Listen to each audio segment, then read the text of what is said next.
Assalamualaikum warahmatullahi wabarakatuh.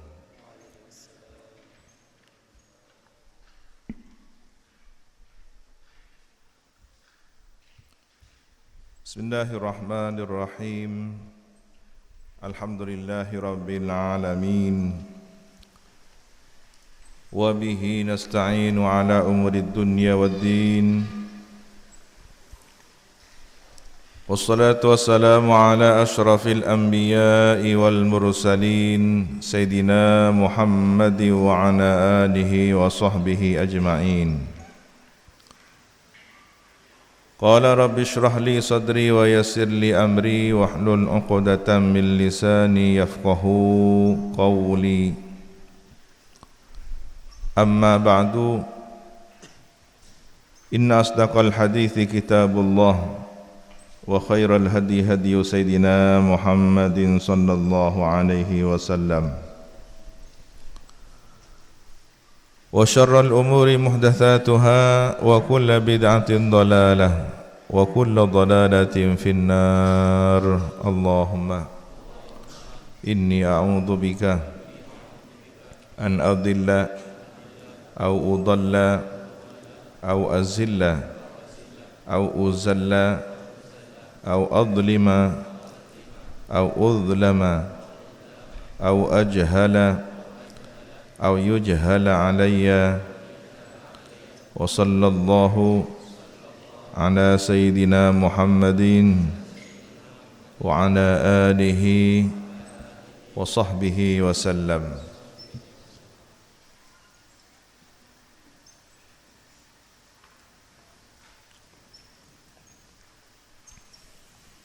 وبالسند المتصل إلى الإمام الفقيه الأصولي النحوي المفسر جلال الدين محمد بن أحمد بن محمد بن إبراهيم المحلي وإلى الإمام الحافظ المؤرخ الأديب المحقق المدقق جلال الدين عبد الرحمن بن أبي بكر بن محمد بن سابق الدين الخضيري السيوطي rahimahumullahu ta'ala wa nafa'ana bihima wa bi'ulumihima wa bi'asrarihima wa bi'asrari sa'iris salihin. Allahumma aftah lana futuhal arifin. Allahumma anfa'na bima 'allamtana wa 'allimna alladhi yanfa'una wa zidna ilma walhamdulillahi ala kulli hal. إلى تفسير قوله تعالى أعوذ بالله من الشيطان الرجيم ألم تر إلى الذين أوتوا نصيبا من الكتاب يؤمنون بالجبت والطاغوت ويقولون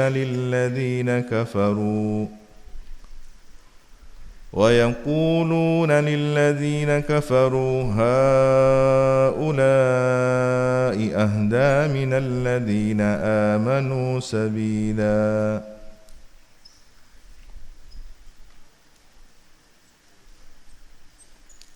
ونزل dan turunlah ayat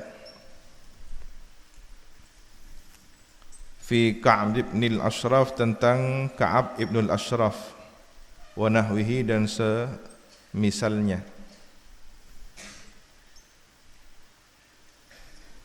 min ulama'il Yahudi dari kalangan ulama Yahudi. Ka'ab ibn al-Ashraf ini termasuk ulama Yahudi yang cukup menguasai kitab Taurat. Ayat ini turun menjelaskan tentang Ka'ab ibn al-Ashraf dan orang yang seperti Ka'ab dari kalangan para ulama Yahudi. Lamma qadimu Makkah, tatkala qadimu mereka datang, Ka'ab dan orang yang sepertinya dari kalangan ulama Yahudi itu datang Makkah ke Mekah. Qadimu datang siapa mereka?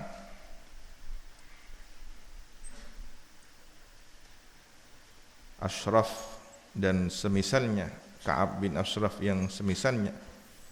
ke Mekah, wa syahidu qatla Badrin, dan mengikuti mereka itu qatla, korban terbunuh Badrin, perang Badar. Mereka juga hadir dalam peristiwa itu. Wa harradu, dan memberi semangat siapa mereka min ulama'il Yahud itu, seperti Ka'ab bin Ashraf, al-musyrikina, kepada orang-orang musyrik, ikut mendukung, memberi semangat kepada orang-orang musyrik, alal akhdi bi tha'rihim, untuk mengambil balas dendam mereka.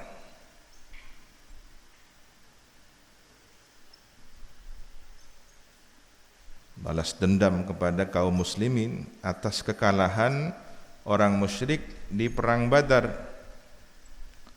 Wa muharamatin Nabi sallallahu alaihi wasallam, dan memerangi baginda Nabi sallallahu alaihi wasallam. Memprovokasi, memberi dukungan kepada kaum musyrikin untuk balas dendam dan memerangi Nabi. Begitulah orang-orang kafir, mereka terlihat berbeda. Yang satu mengklaim dirinya sebagai Yahudi, yang lain mengatakan dirinya Nasrani, satunya lagi mengatakan dirinya adalah penyembah berhala, menyekutukan Allah, musyrikin. Terkesan memang berbeda-beda, tetapi ketika satu tujuan mereka kompak. Mereka bersama memusuhi Nabi.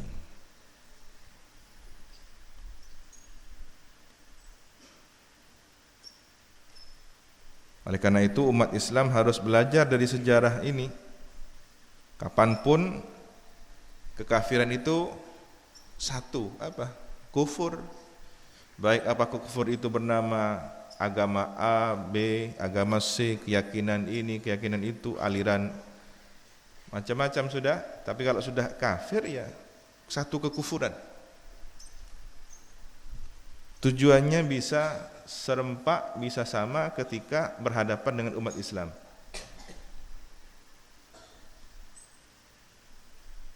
Ini diharapkan umat Islam cerdas bagaimana menghadapi mereka kaum kafir. Maka Nabi mengatur strategi bagaimana mengambil hati dari berbagai kalangan ini dengan Mitsak al-Madinah, perjanjian piagam Madinah itu. Tidak hanya umat Islam saja, tidak hanya kaum muslimin Ansar dan Muhajirin saja, Aus dan Khazraj saja, tetapi orang-orang ahlul kitab dari Yahudi dan Nasrani waktu itu memberikan simpati dan dukungannya kepada Nabi, sehingga kuat.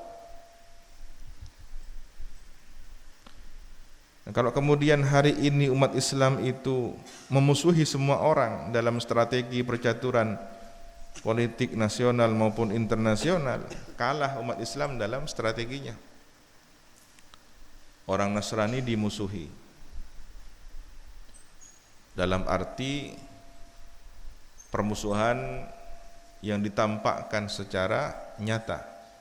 Begitu juga terhadap orang-orang Yahudi, terhadap paganisme, aliran-aliran kepercayaan dan semacamnya, semua dimusuhi. Lalu dia sendirian, tidak mengatur strategi bagaimana membangun kekuatan secara strategi umum. Boleh jadi ini adalah salah dalam strategi berjuang. Kalau kemudian kita tidak sama secara keyakinan, memang tidak boleh bersatu. Nah, antara strategi mengatur kebersamaan dalam hal percaturan diplomasi atau strategi kehidupan duniawi, internasional dan semacamnya, ini yang seringkali diseret-seret dengan pencampuran akidah dan keyakinan, toleransi beragama yang kebablasan.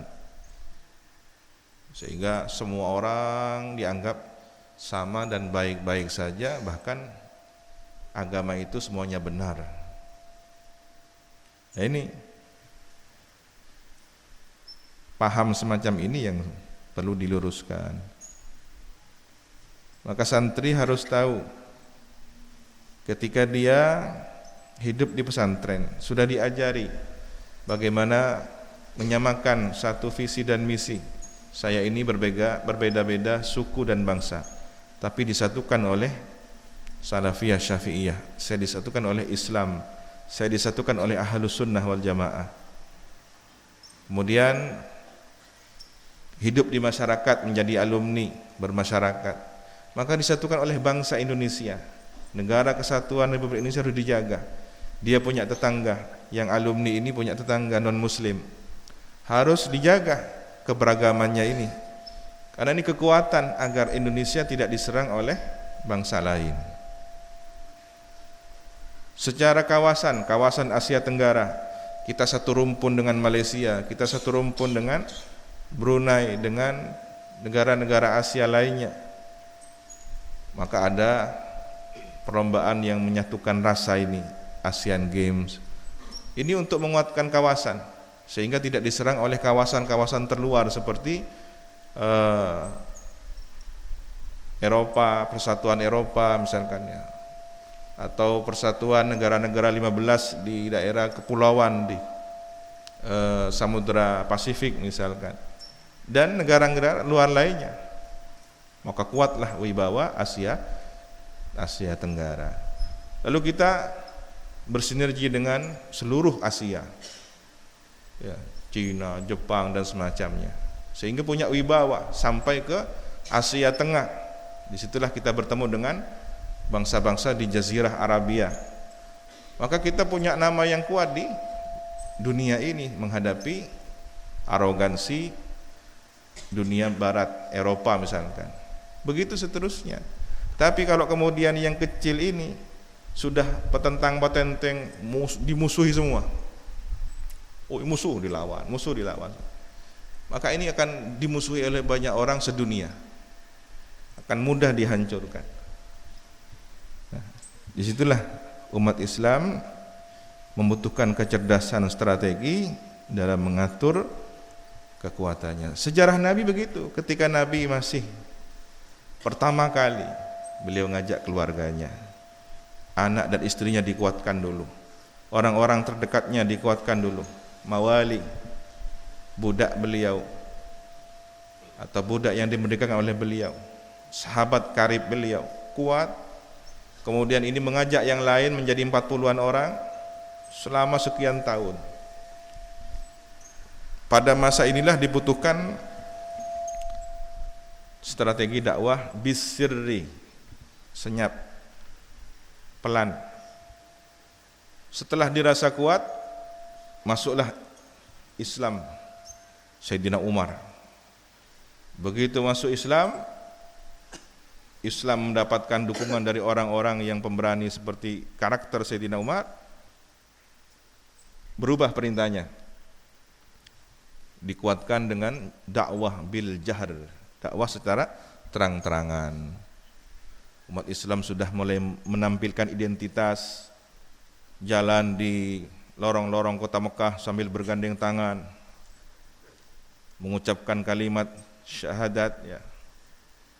Mulai ada lemparan, cercaan, cacian, semua membentengi Nabi. Simpati besar ini terus berdatangan, tetapi masih di kota Mekah 13 tahun, bahkan sempat 3 tahun diboikot, diisolir dari segala aktivitas sosial, politik, kebudayaan, ekonomi, semuanya. Urusan pernikahan pun sampai Bani Hashim diboikot, diisolir.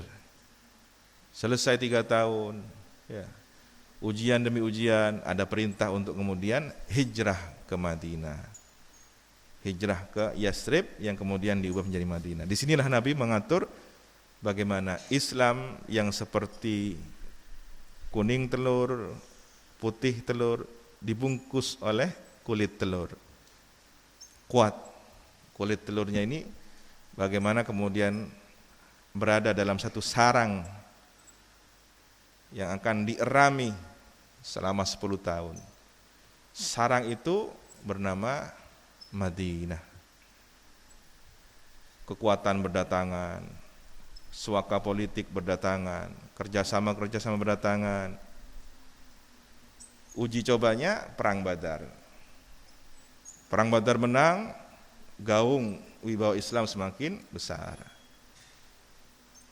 Disinilah kemudian tahun demi tahun teruji kekuatan Islam, yang kemudian sempat juga mengalami masa vakum kan gitu, seakan masa vakum, tapi ini adalah strategi berikutnya, perjanjian Hudaybiyah ya. Tapi setelah perjanjian Hudaybiyah, gelombang simpati besar dari seluruh lapisan masyarakat Jazirah Arabia berdatangan, maka Madinah menjadi sentral pengaruh kekuatan seluruh Jazirah Arabia. Kuat, maka meluas ke Romawi, meluas ke Persia. Dan kejayaan ini terus dilanjutkan oleh para Khulafaur Rasyidin. Begitu.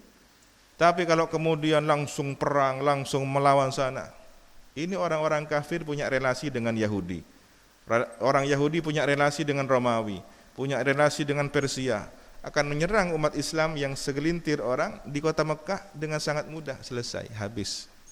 Bukan Islamnya yang kemudian tidak mulia, tapi umat Islamnya yang tidak pandai mengatur strategi. Begitulah di sini dikisahkan bagaimana sebenarnya orang-orang kafir itu punya satu kepentingan bersama melawan Islam. Alam taro ilal ladzina utu nasiban minal kitabi. Apakah tidak melihat engkau ilal ladzina kepada orang-orang, ilal ladzina kepada orang-orang utu nasiban yang diberikan bagian minal kitab dari Alkitab Taurat, yu'minuna yang beriman siapa alladzina bil jibti wat taghut kepada dua berhala Jibt dan Taghut, sanaman li Quraisy, dua berhala milik orang Quraisy. Ada ahlul kitab Yahudi ikut serta menyembah dua patung milik Quraisy. Ini sudah toleransi kebebasan di antara mereka terjadi. Sinkretisme agama terjadi. Demi politik, demi kekuasaan, demi kerjasama bilateral antar wilayah dan semacamnya, mereka bersatu dalam menyembah berhala. Padahal orang Yahudi ini kan pengikut Taurat, mengklaim dirinya sebagai pengikut Taurat walaupun tidak utuh ya. Kalau suka dengan ayat satunya diambil, tidak suka dengan ayat yang lain ditinggalkan. Ada ayat tentang Nabi Muhammad tidak diimani, diingkari. Dan mereka juga ikut menyembah dua berhala milik orang Quraisy. Ini apa-apaan kan? Mereka sudah punya panduannya sendiri, kitab Tauratnya, yang walaupun mereka tidak utuh mengimaninya, ya, iman mereka tidak dikatakan sempurna, tidak dikatakan benar, ya. Salah cara beriman mereka kepada kitab Taurat, kepada ajaran Nabi Musa. Tetapi mereka juga ternyata tercampur aduk sampai ikut-ikutan menyembah berhala. Nah, ini yang dikhawatirkan. Umat Islam tinggal di suatu masyarakat yang di situ majmu', banyak agama-agama. Kebetulan yang mayoritas adalah agama non-muslim, penyembah paganisme misalkan. Lalu umat Islam ikut datang ke tempat ibadah mereka, ikut praktek ibadah mereka. Dalam ungkapan bahasa ini adalah sekedar toleransi. Yang penting Allah mengetahui hati kami datang ke tempat ibadah ini, baik itu gereja, wihara, ataupun pura, ikut ritual keagamaan mereka, hanya sebatas ingin menciptakan keamanan saja, kedamaian saja. Tidak dibenarkan. Ini sudah pencampuran. Nanti malah campur aduk. Di situ ada hadrah, ada haleluya. Di situ ada bacaan-bacaan yang mantra suci umat agama lain, lalu ada sholawat Nabi misalkan. Nah ini kocar-kacir, dan ini sudah pernah ditawarkan ya, di awal Islam waktu masih di Mekah, ketika gerakan Nabi, dakwah Nabi ini sudah mulai banyak simpati, ada kekhawatiran besar dari orang-orang Quraisy. Mereka melakukan siasat kerjasama. Sudahlah, wahai Muhammad, kita akur sajalah, kita damai. Bagaimana kalau sehari kami akan ikut ibadahmu, kami akan menyembah Allah sesuai ajaran kamu. Sehari berikutnya, kamulah dan pengikutmu yang ikut kami menyembah berhala-berhala kami. Jadi orang Quraisy sendiri sudah tidak punya batasan-batasan ajaran agamanya. Jadi siapapun yang akan mau menyembah Tuhan mereka dari berbagai agama, silahkan. Jadi bagi mereka itu keberhalaan, paganisme adalah simbol yang boleh disembah oleh semua orang. Ini orang Yahudi ikut nyembah dua berhalanya orang Quraisy, dan ini merasa mendapatkan penghormatan ya. Maka hubungan antara tokoh-tokoh Yahudi dengan tokoh-tokoh Quraisy terjalin kuat sampai pada bentuk penyembahan dua sesembahan al-jibt wa taghut ini.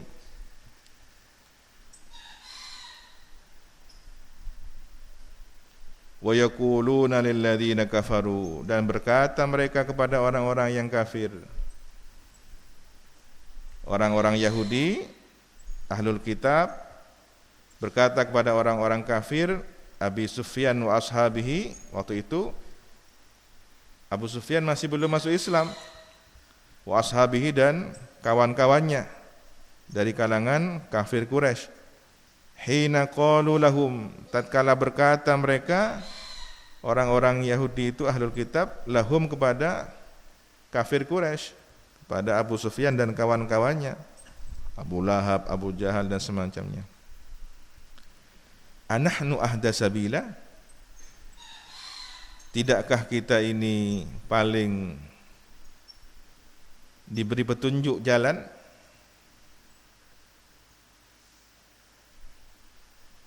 Wa nahnu, dan kita ini adalah ulatul bait, orang yang diberi kekuasaan menjaga Baitullah.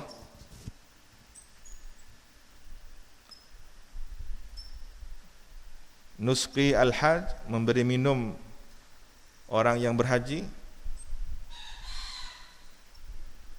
Wa nuqri ad-dhaif, dan menjamu, memberi makan ad-dhaif, para tamu penziarah Baitullah. Wa nafukku al-ani, dan melepaskan kami al-ani, tawanan. Wa naf'alu kadza wa kadza, dan kami berbuat demikian dan demikian seterusnya. Diberi semangat untuk besar hati ya, besar hati sebagai orang yang benar, sebagai orang yang telah berbuat kebenaran dan kebaikan. Am Muhammad, ataukah Muhammad? Sebenarnya siapa yang paling diberi petunjuk?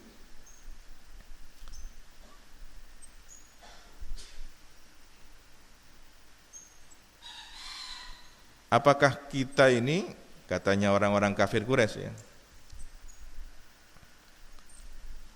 yang lebih diberi petunjuk jalan?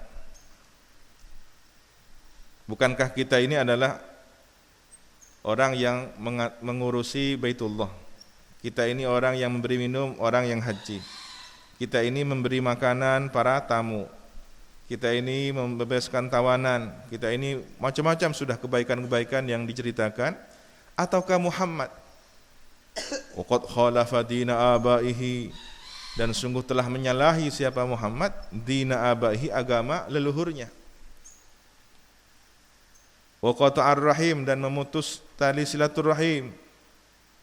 Wa faraqal haram, dan telah meninggalkan tanah suci.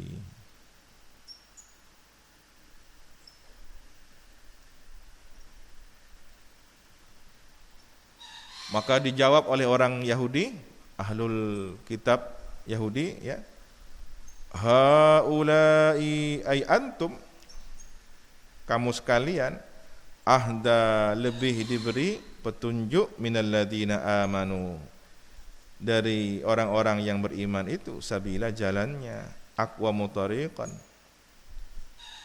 aqwama tariqan, jalan yang paling lurus, ya. Tambah didukung oleh orang Yahudi. Sampean orang Quraisy yang benar, sampean ini sudah menjaga Baitullah, sudah menghormat orang haji, memberi minum, kemudian memberi makan tamu, membebaskan orang yang ditawan. Membenarkan, ya, bahwa ternyata Nabi Muhammad dituduh sebagai pemecah belah. Nabi Muhammad dituduh sebagai orang yang menyalahi ajaran leluhurnya. Nabi Muhammad dituduh sebagai orang yang meninggalkan tanah suci Mekah, hijrah ke Madinah. Ini dituduh sebagai orang yang meninggalkan tanah suci Mekah. Tambah besar hatilah orang-orang kafir, ya, merasa dapat dukungan dari tokoh Yahudi. Ulaikal ladzina la'anahumullah, mereka itu alladzina, orang-orang, la'ana, yang melaknat, hum, kepada mereka, Allahu, siapa Allah. Justru sebaliknya, justru orang kafir Quraisy itulah yang dilaknat oleh Allah. Pemutarbalikan fakta inilah yang kemudian ditegur, diluruskan oleh Allah melalui Al-Quran yang diturunkan. Ulaikal ladzina la'anahumullah wa may yal'anillah, dan siapa yang kemudian melaknat, man yal'an, yang melaknat, hu, kepada man itu, Allahu, siapa Allah, falan tajida lahu nasira, maka sama sekali tidak akan menjumpai engkau lahu, kepadanya, nasiran, penolong.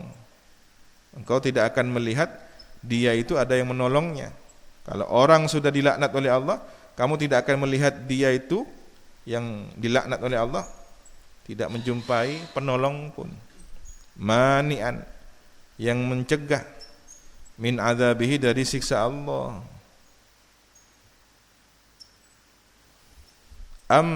Bal, bahkan, alahum, apakah bagi mereka, nasibun, bagian, minal mulki, dari kekuasaan. Ay laisa lahum, artinya tidak ada bagi mereka, syai'un minhu, sesuatu pun dari kekuasaan itu.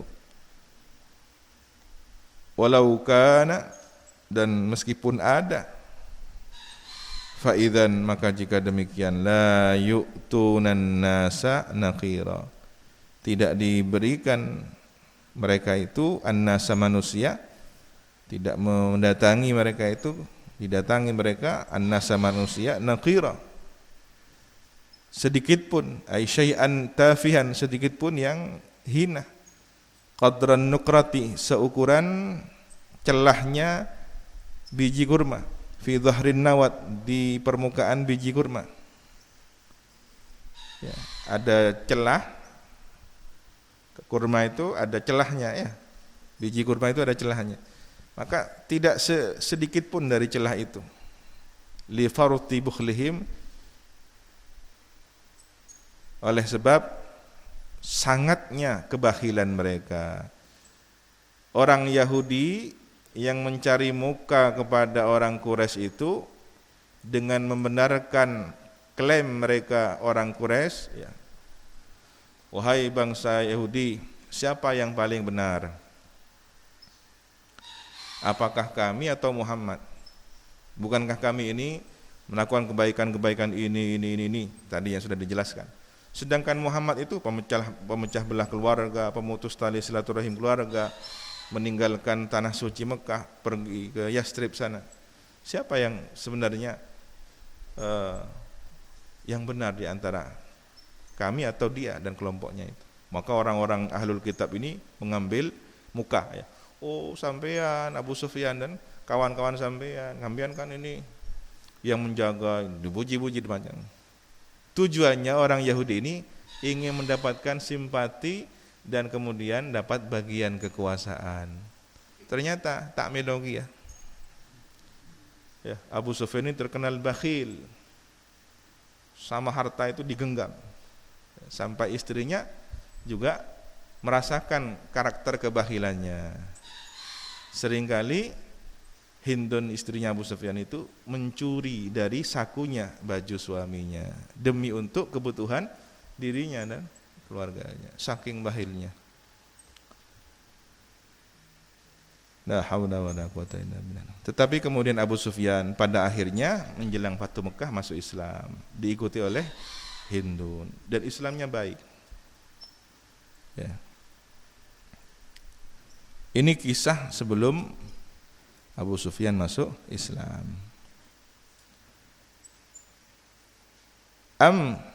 Bal bahkan ayah suduna, apakah mereka dengki an-nasa kepada manusia, ay an-nabi. An-nas di sini maksudnya adalah nabi. Apakah mereka dengki kepada manusia? Maksudnya Nabi Muhammad sallallahu alaihi wasallam.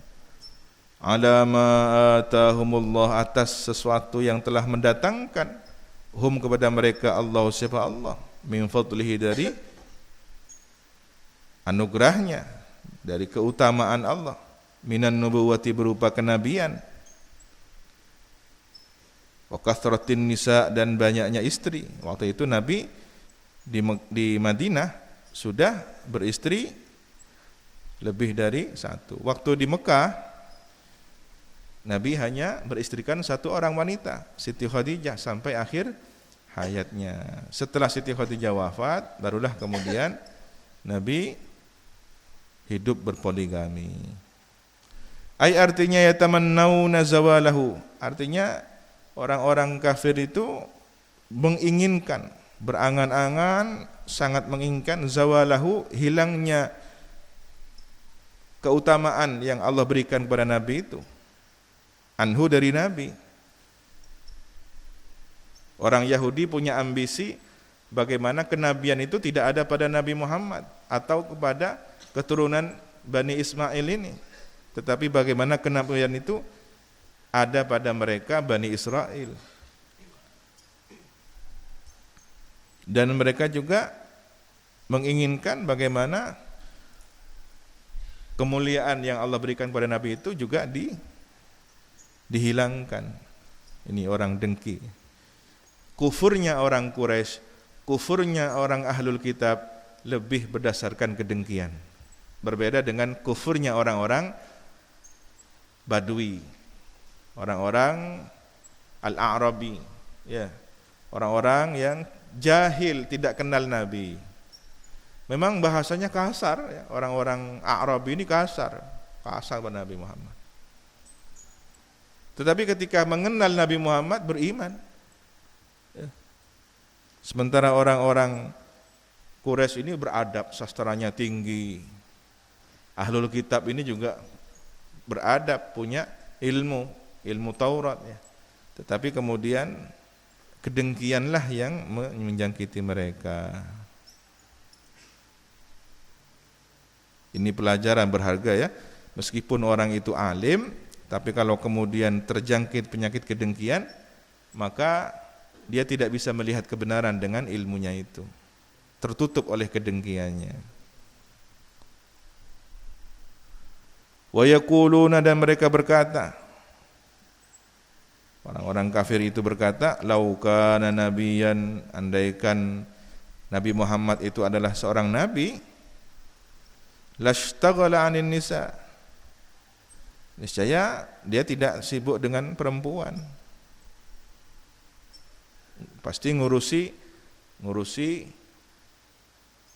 perjuangan kenabiannya. Nah, ini kritikan orang-orang Ahlul Kitab dengan berbagai cara. Padahal di balik pernikahan itu, Nabi menikah diperintah oleh Allah. Setiap pernikahan itu berdasarkan perintah Allah. Nah, ini tidak asal menikah, ya. Maka orang kalau ingin mengikuti Nabi dengan berdalil poligami, seharusnya dia harus mengikuti arahan agama, bimbingan, bukan hanya seleranya. Apa tujuannya? Hikmah dari pernikahan Nabi ini adalah menyatukan kabilah-kabilah. Dengan pernikahan itulah kemudian kabilah dari pihak istri-istri Nabi masuk Islam. Yang selama ini bermusuhan, berkat dari pernikahan Nabi menjadi damai.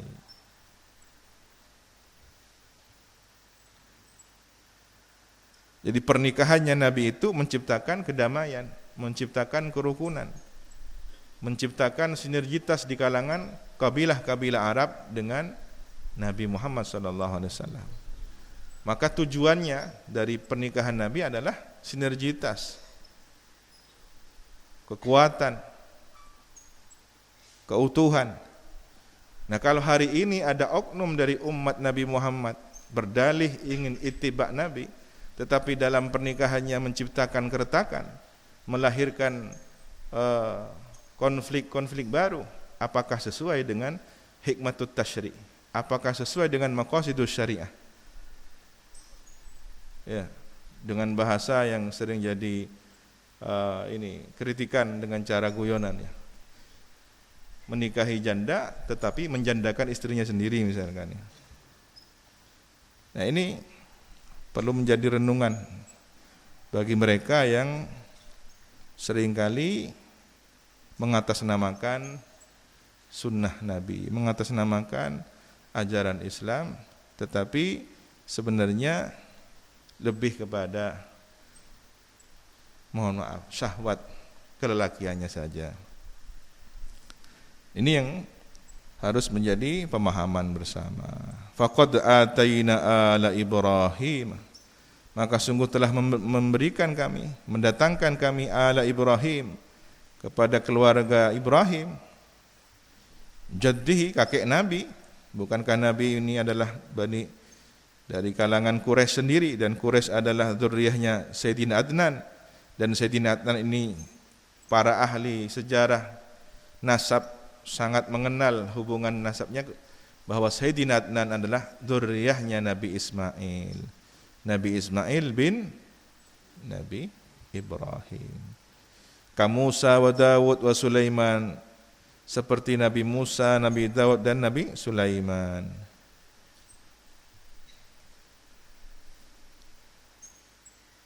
Allah memberikan kepada keluarga Nabi Ibrahim ini al-kitabah, kitab suci, wal hikmata, dan hikmah, wan nubuwata, dan kenabian.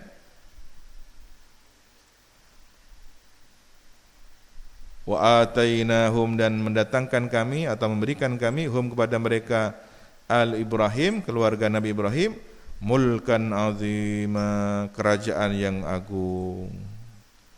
Fakana li Daud, maka adalah bagi Nabi Daud tis'un wa tis'una imra'atan, 99 istri. Wa li Sulaiman alfu, dan bagi Raja Sulaiman, Nabi Sulaiman, 1000 istri. Ma baina hurratin wa sariyah, antara permaisuri dan selir.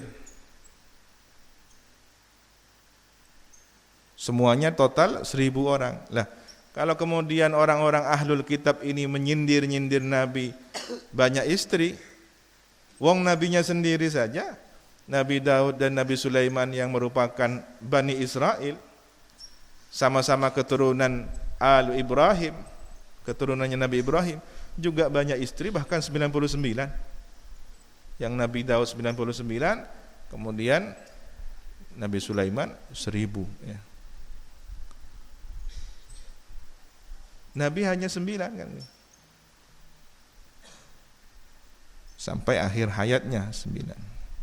Antis iniswatin wafatul Mustafa.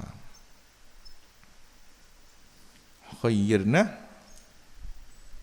mereka disuruh memilih, pada akhirnya memilih Nabi Muhammad SAW. Apakah milih dunia dengan segala fasilitasnya, ataukah memilih Nabi dengan segala kemuliaannya? Ya, bagi yang tercerdaskan tentu milih Nabi yang sebaik-baik alam semesta, ya. Tetapi bagi yang tergiur dengan dunia, memilih dunia, dan itu menyesal. Seorang wanita yang kemudian memilih dicerai dengan fasilitas duniawi yang Nabi berikan, menyesal seumur hidupnya sampai akhir hayatnya. Kenapa saya milih dunia?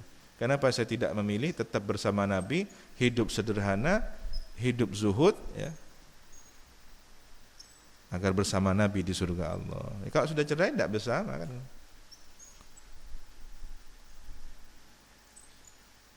Faminhum man amana bihi, maka sebagian dari ahlul kitab itu